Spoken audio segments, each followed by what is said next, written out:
What's up, everyone? Welcome to the Power Play of CJ. Today, I read an article on Philly.com about Nick Cousins of the Philadelphia Flyers, one of their top prospects, playing for the Sioux Greyhounds in the OHL. I think he's one of the OHL's leading scorers, actually. Hell of a player. Was accused of rape over the summer, and the Philly.com article watered it down, calling it sexual intercourse with a woman known to the players against her will. That's rape. An unnamed woman knows that the players against her. I mean, it's rape, it's sexual assault, whatever you want to call it. You don't just sugarcoat it like that. And then I think Ian Lapierriere, who works for the Flyers now, came out and said she's got a good heart. Let's be honest, stuff like that has been happening forever. You can't get away with anything now. First of all,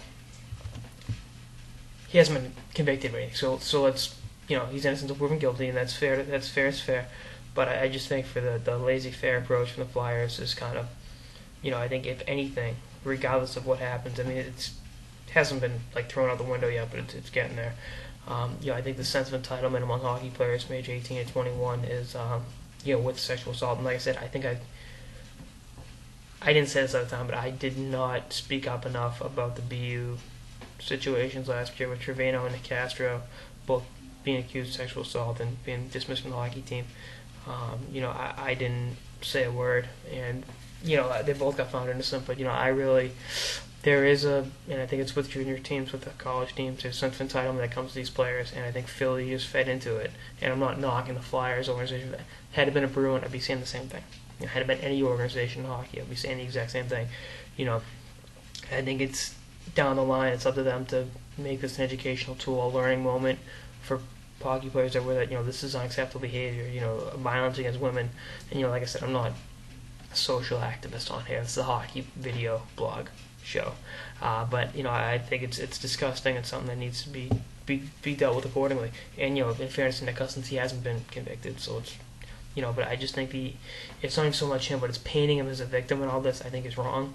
I think that's one of the worst things. Nothing's worse than the act rape, but I think the fact that now the accused is a victim now, I think that's just wrong. I think the best thing for all this is, if it gets thrown away, to use Nick Cousins as a tool to speak up against violence against women, and and I think it was the Jen from the NHL girl really proved some pretty good points on Twitter about it. She's writing a letter to Ian Lapierriere. You can't have that approach about sexual assault. It's just not. And I think it speaks volumes, and I think I had to say what was on my mind about it. But anyway, back to talking about hockey later on. Anyway, talking this episode of the Power Play with CJ on the little response to the Nick Cousins Philly.com rape article. Stay tuned for episodes throughout the season and beyond. Later, guys.